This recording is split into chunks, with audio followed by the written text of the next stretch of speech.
आप सभी प्यारे भाई बहनों का क्लास वायरस में एक बार फिर से दोबारा स्वागत है। तो आज का जो हमारा प्रैक्टिस सेट है वो 12वां नंबर है और इससे पहले मैंने 11 प्रैक्टिस करा दिया है। और चलिए आज का टेस्ट शुरू करते हैं। तो पहले देखिए, पहला क्वेश्चन है कि संक्षेपण कितने शब्दों में लिखना चाहिए, यानी संक्षेपण जो है वह कितने शब्दों में लिखना चाहिए। 1/3 शब्दों में, आधे शब्दों में, 2/3 शब्दों में या 3/3 शब्दों में। तो संक्षेपण कितने शब्दों में लिखना चाहिए। तो संक्षेपण हमें 1/3 शब्दों में लिखना चाहिए। ऑप्शन नंबर ए, 1/3 शब्दों में हमें संक्षेपण लिखना चाहिए।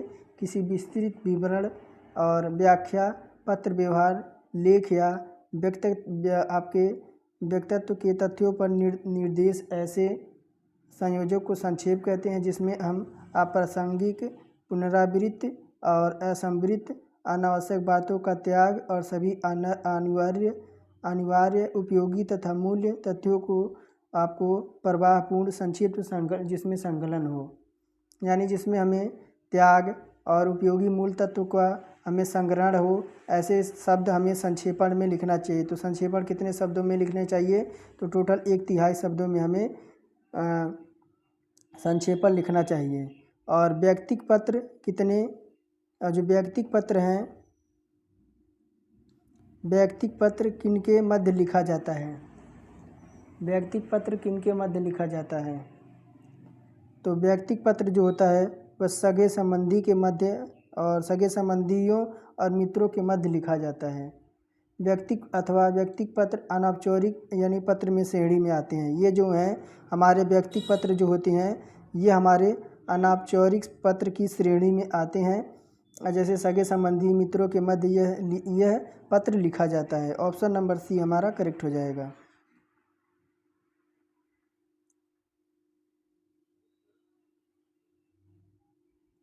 तीसरा नंबर देखिए, च, छ, ज, झ और इय का उच्चारण स्थान कहाँ से होता है। तो ओष्ठ से होता है या दंत से होता है या तालु से होता है या मूर्धा से होता है। यानी आपका च दे रखा है, छ दे रखा है, ज दे रखा है, झ और इय, इनका उच्चारण कहाँ से होता है। तो इनका उच्चारण जो होता है वह तालु से होता है। इनका उच्चारण कहाँ से होता है। तो तालु से होता है। जैसे आपका जिन ध्वनियों का उच्चारण में और आपकी जीभ जो है वह मध्य भाग के तालु से स्पर्श करे। जब आप च बोलेंगे च, तो आपकी जो जीभ होगी वह मध्य भाग के तालु से स्पर्श करती है, उन्हें हम तालव्य कहते हैं। और स्वर कितने प्रकार की होती है, यानी स्वर संधि जो है वह कितने प्रकार की होती है। तो 2 प्रकार की, 3 प्रकार की, 4 प्रकार की या 5 प्रकार की। तो स्वर टोटल हमारी कितनी प्रकार की होती है। तो स्वर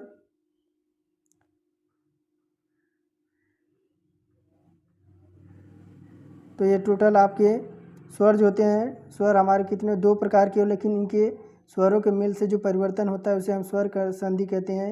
ये जो टोटल होते हैं 5 प्रकार के होते हैं। ये कितने प्रकार के होते हैं। तो आपके 5 प्रकार के होते हैं।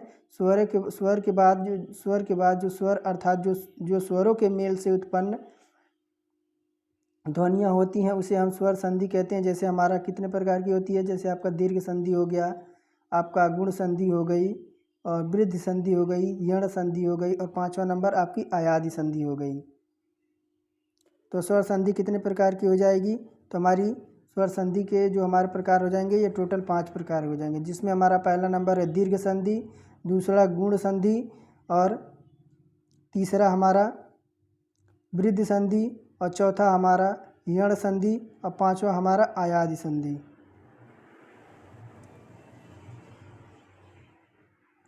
और निम्नलिखित में से कौन सा शब्द तत्सम नहीं है। तो पक्ष, वायु, साई या राजा।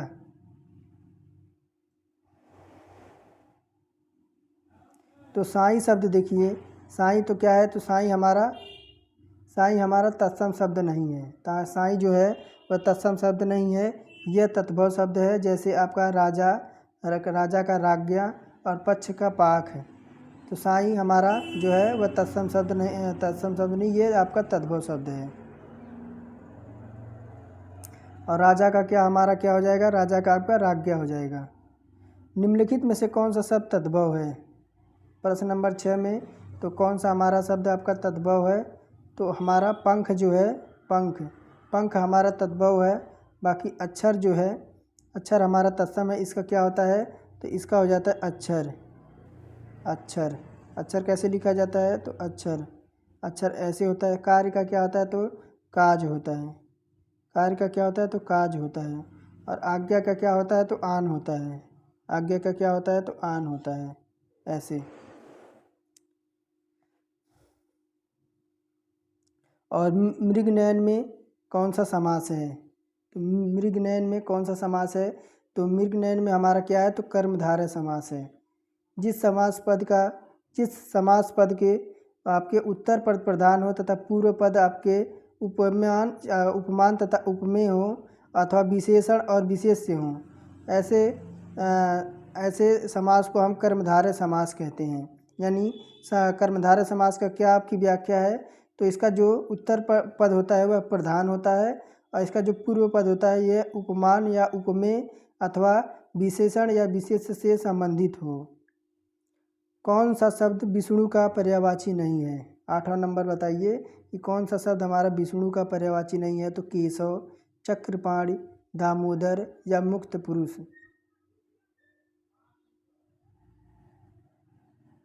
तो हमारा देखिए, तो मुक्त पुरुष क्या है, तो मुक्त पुरुष जो है वह विष्णु का पर्यायवाची नहीं है। मुक्त पुरुष यह विष्णु का पर्यायवाची नहीं है। बाकी तो मुक्त पुरुष किसका पर्यायवाची है, तो ये होता है संत का। किसका, तो संत का। मुक्त पुरुष किसका होता है, तो संत का। बाकी दामोदर, चक्रपाणि, केशव ये सारे विष्णु के पर्यायवाची हैं। 9 नंबर बताइए, निष्क निष्क लुस का विलोम शब्द होगा। निष्क लुस का विलोम शब्द होगा।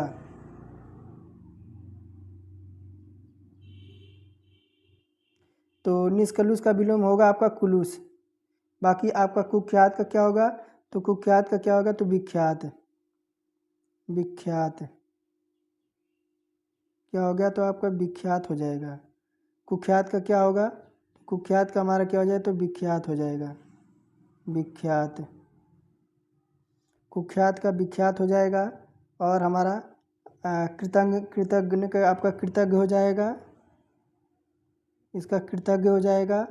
और कड़वा का मीठा हो जाएगा। तो ये हमारे ऐसे हो जाएंगे। कुख्यात का विख्यात हो जाएगा, कृतज्ञ का कृतज्ञ हो जाएगा और कड़वा का मीठा हो जाएगा। और कलुष का क्या हो जाएगा, तो कलुष का हो जाएगा निष्कलुष के। तो ऐसे दे रखा है, कलुष का हमारा निष्कलुष दे रखा है। और अभिज्ञ और अनाभिज्ञ शब्दों में कौन सा सही अर्थ बताइए। अभिज्ञ और अनाभिज्ञ इनमें कौन सा शब्द हमारा सही है, तो क्या हो जाएगा, अभिज्ञ का अर्थ हो जाएगा एक ज्ञानी और अनाभिज्ञ का अर्थ हो जाएगा पढ़ना। तो 10 का 1 मिनट, 10 है ना, 10 का सी हमारा 1 मिनट। अभिज्ञ का अर्थ हो जाएगा जानकार और अनाभिज्ञ का अर्थ हो जाएगा ना जानकार। ये हमारा सटीक बैठेगा कि अभिज्ञ का अर्थ हो जाएगा जानकार और अनाभिज्ञ का अर्थ हो जाएगा ना जानाकार। जो आँख के सामने हो के लिए एक शब्द बताइए। जो आँखों के सामने हो उसके लिए एक शब्द क्या हो जाएगा, तो जो आँखों के सामने हो रहा हो, तो जो आँखों के सामने हो उसे हम करते हैं प्रत्यक्ष। उसे क्या कहते हैं, तो प्रत्यक्ष। और सुलभ किसे कहते हैं, तो सुलभ क्या होता है, जो आसानी से प्राप्त हो जाए उसे हम सुलभ कहते हैं। और प्रियतम क्या होता है, तो जो सबसे प्रिय होता है उसे हम प्रियतम कहते हैं। और सामाजिक क्या होता है, जो समाज से लगाव रखता हो उसे हम सामाजिक कहते हैं। और 12 नंबर देखिए, अर्थ के आधार पर वाक्यों के भेद बताइए। अर्थ के आधार पर वाक्यों के भेद, तो टोटल हमारे अर्थ के आधार पर जो वाक्यों के भेद होते हैं वो टोटल 8 प्रकार के होते हैं।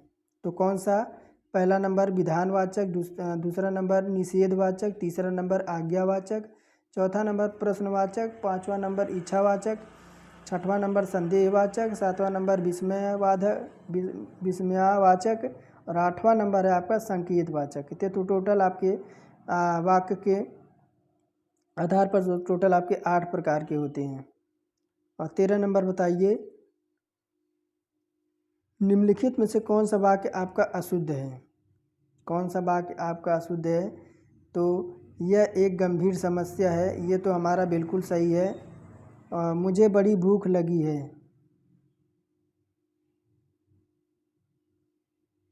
तो ये देखिए ये हमारा क्या हो जाएगा, रॉन्ग हो जाएगा। मैंने राम से पूछा, ये हमारा सही है। वह घर गया, ये भी सही है। मुझे बड़ी भूख लगी है, क्या यह शुद्ध वाक्य है? तो ये शुद्ध वाक्य नहीं है। शुद्ध वाक्य क्या हो जाएगा कि मुझे बहुत भूख लगी है। यहाँ बड़ी की जगह क्या होना चाहिए? तो बहुत होना चाहिए था, बहुत, ये ऐसा होना चाहिए था। और 14 नंबर देखिए कि निम्नलिखित में से कौन सा शब्द आपका पुल्लिंग है? 14 में कौन सा शब्द आपका पुल्लिंग है? तो नकेल, मुंडेर और बटेर, ये क्या है? ये हमारे स्त्रीवाचक है। लेकिन अंधेर जो है, वह अंधेर शब्द जो है,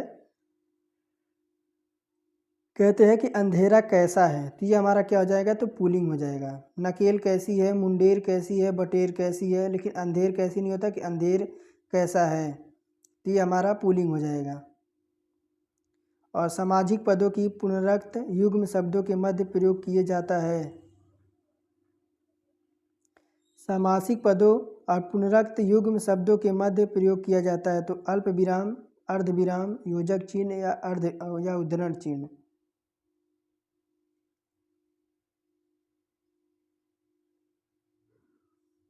तो सामाजिक पद और पुनरुक्त के बीच हम क्या करते हैं? तो योजक चिन्ह का प्रयोग करते हैं। ऑप्शन नंबर सी हमारा करेक्ट हो जाएगा। जैसे हम क्या करेंगे, जो आपका क्या हो जाएगा, लाभ और हानि, लाभ और हानि लिखेंगे तो हम योजक चिन्ह लगाएंगे, और ऐसे हम हानि लिख देंगे, तो इसी को कहते हैं हम योजक चिन्ह। और सावधान के अर्थ का मुहावरा है। सावधान करना मुहावरे का अर्थ है। सावधान करना मुहावरे का अर्थ क्या हो जाएगा? तो आँख खोलना, क्या है? तो कान खोलना। ऑप्शन नंबर बी, कान खोलना, सावधान करना। और हृदय पवित्र तो सब कुछ ठीक के अर्थ में लोकोक्ति है। तो हृदय पवित्र का अर्थ है कि मन चंगा तो कटौती में गंगा। ऑप्शन नंबर डी, मन चंगा तो कटौती में गंगा, हृदय पवित्र से आपका लोकोक्ति का अर्थ आपका बिल्कुल सही है। वाराणसी, गोरखपुर और आरा के मध्य कौन सी भाषा बोली जाती है?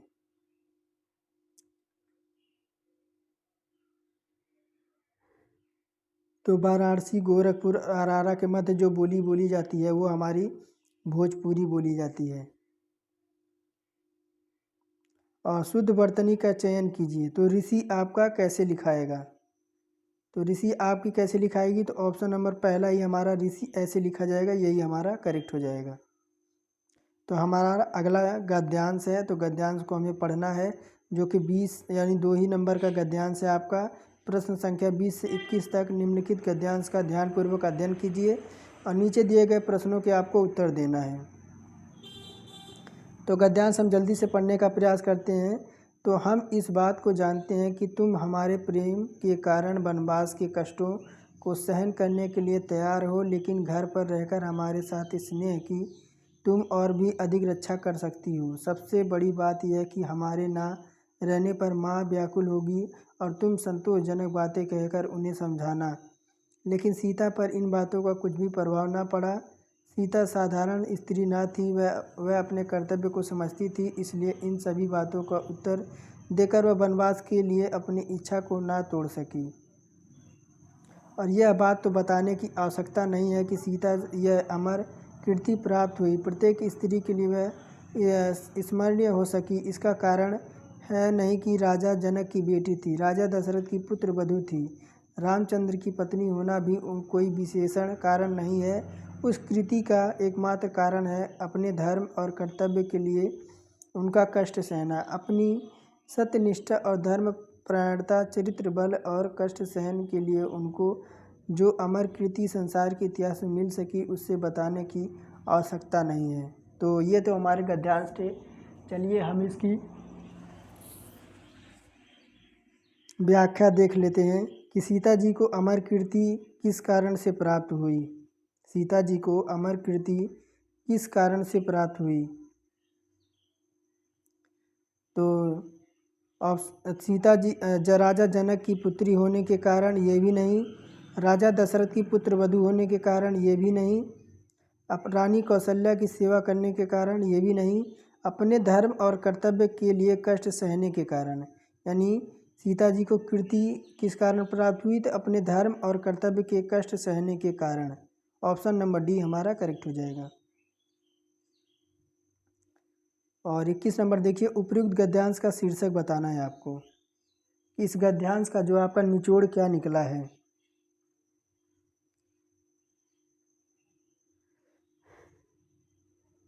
तो क्या निकला है, सीता का त्याग ये भी नहीं है, सीता और की भगवान की सेवा ये भी नहीं है, धर्म और कर्तव्य परायण सीता। ये हमारा उपयुक्त गद्यांश का शीर्षक रहा है कि सीता जी जो थी वह धर्म और कर्तव्य परायण थी।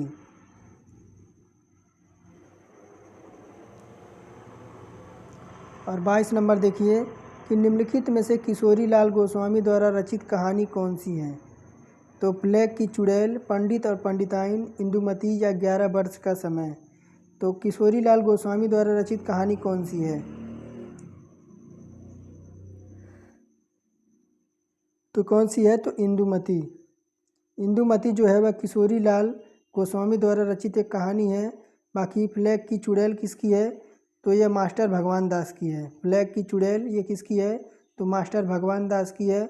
और 11 मास का समय किसका है, तो आचार्य रामचंद्र शुक्ल का है। और पंडित पंडिताइन किसकी है, तो गिरजा दत्त वाजपेयी जी की है। और निम्नलिखित में से कौन सा शब्द आपका विदेशी नहीं है। 23 नंबर में कौन सा शब्द आपका विदेशी नहीं है, तो कान। कान शब्द जो है आपका विदेशी नहीं है।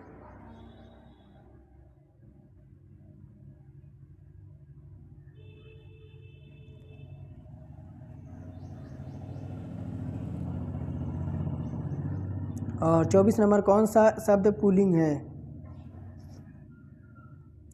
तो कौन सा शब्द पुल्लिंग है आपका, तो ऑप्शन नंबर डी हमारा करेक्ट हो जाएगा, न्याय।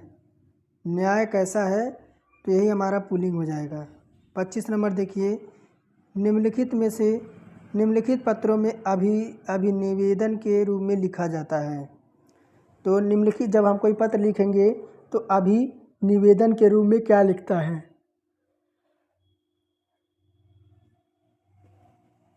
तो क्या लिखते हैं, अभिवेदन के रूप में हम क्या लिखते हैं, तो भवदीय। ऑप्शन नंबर बी हमारा भवदीय हमारा सही हो जाएगा। तो ये हमारे टोटल 25 क्वेश्चन थे, जो कि हमारा आज का प्रैक्टिस नंबर 12 था विद्या के क्वेश्चन से, जो कि आपका पीईटी और जूनियर असिस्टेंट के लिए आपका बहुत इंपॉर्टेंट होने वाला है। और यूपी पुलिस के लिए भी आपका यह क्लास जो है आपकी बहुत पर्याप्त है। तो फिर मिलते हैं एक नेक्स्ट टॉपिक के साथ, और तब तक के लिए धन्यवाद। और आप सभी का दिन जो हो वह शुभ हो।